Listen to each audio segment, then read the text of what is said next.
floor to our next speaker, Rhiannon McDonald. So Rhiannon is a survivor of child sexual abuse online, and she's here with us today to share her story. But I also wanted to say that Rhiannon is also a qualified lawyer, and she has a thorough expertise on this matter.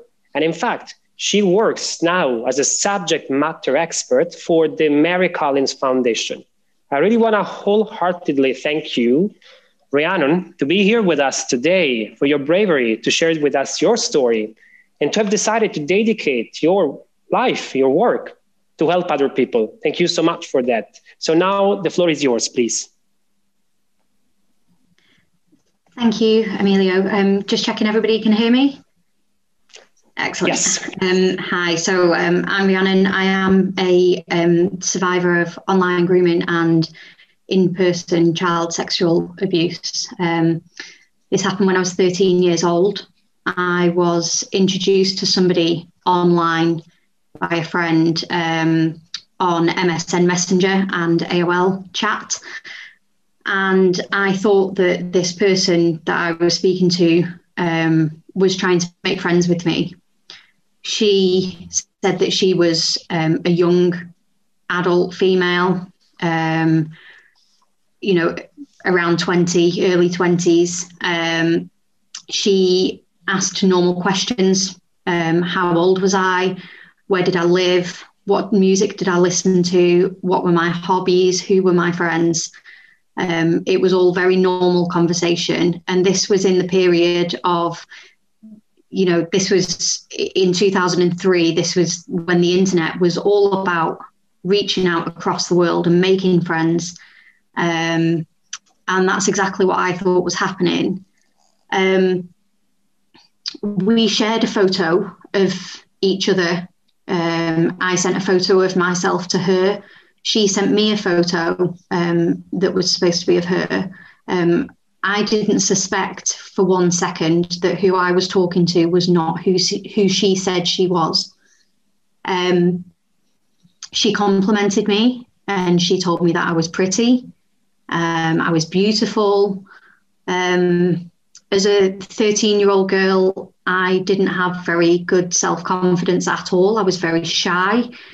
I had very low self-esteem, and it was very flattering to hear these things from somebody that wasn't a parent or a family member or a friend. And so the conversation, the compliments started slow and picked up over the course of the conversation.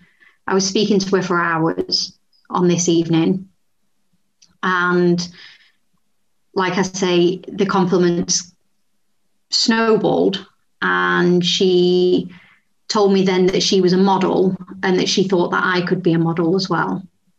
She asked me for more images, and she kept peppering in these compliments all along the way. Eventually, she asked me for a topless photo. I didn't want to send it. I didn't feel comfortable doing that. It didn't seem something that was right to me at the time. But she told me that she did topless modeling. She'd started when she was not too much older than I was. It's fine. Everybody does it. It's not a big deal. She spent quite a long time convincing me that it was okay to do this. And ultimately, I did send a topless photo. And immediately, her demeanor changed. And it wasn't compliments anymore. It was threats. It was, I want you to send me this photo. And if you don't send me that photo, I'm going to print this topless photo out, take it to your school, and show everybody you know what you have done. I was terrified because at 13 years old, that's probably, you can't imagine anything worse happening to you at 13 than everybody seeing that you'd sent a topless image. She knew roughly where I lived, and she said that she was going to post those pictures around my local area so that my parents saw them, so that everybody would see this. I didn't feel like I had a choice. When she told me to send more images, more explicit images, to do things on webcam. I didn't feel like I had a choice, and I had to do that for her. She told me that she had sent the images to her boss, and he liked the look of me, and he wanted to meet me to take some professional photos. She asked me for my home address, which I didn't want to give out. I knew that that was wrong. And she told me two things. Firstly, she told me that she could track my IP address and she could find my location anyway. And I didn't know that that wasn't information that was available to her. I thought she was telling the truth. The second thing she told me was, again, that if I did not do this, she was going to share the material that she already had. I gave my address because I didn't feel like I had any other choice. I felt backed into a corner. Her boss, a 50-odd-year-old male, arrived at my house the following morning.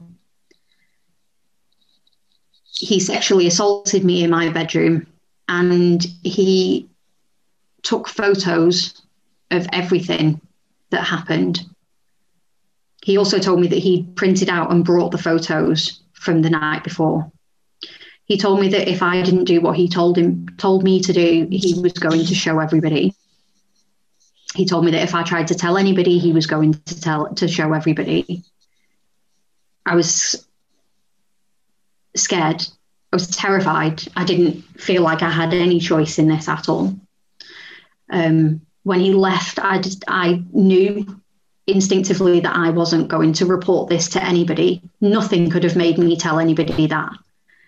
I thought that I was to blame because I'd shared the images, I'd spoken to this person, and I'd given my address out. I didn't understand the concept of grooming at 13 years old. Fortunately, I never saw him again after that. The police apprehended him for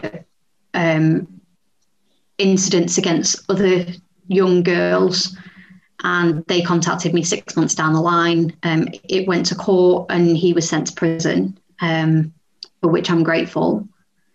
But this had a severe impact on my life. For 10 years, I didn't get counselling until I was 22 years old. For 10 years, I had crippling anxiety. I had panic attacks 2 or 3 times a day. I couldn't leave the house some days. I self-harmed. I tried to kill myself twice. I had anger issues, trust issues. I could barely hold it together. It ruined my life for 10 years. One of the big aspects of that is that there was images. So the incident had passed. You know, that wasn't happening anymore. But there were photos and videos out there of what happened to me. And that can't go away. You know, I don't know if, when, or how often those images have been shared. I don't know who's seen them. I don't know who might see them in the future. As was referred to before, I did walk down the street for a long time. Sometimes I still do, wondering whether somebody I pass in the street has seen pictures of me naked as a 13-year-old girl. I wonder about people that I know that use porn sites to look at adult material. I wonder whether they have accidentally stumbled across pictures of me being sexually abused. It is horrific. It will never go away. I am eternally grateful for all of the work that professionals are doing to try and tackle this, to try and prevent it, and to try and remove images from the internet and from services. You know, thank you so much for the work that you do. This is something that no one person, no one organisation can tackle this issue alone. Everybody has a role to play. And today I would really like to ask from the bottom of my heart for legislators and policymakers to do their part and to help technology companies continue to use the technology they have available to try and fight this, because that would mean the world to me and to many other survivors of this crime. Thank you very much.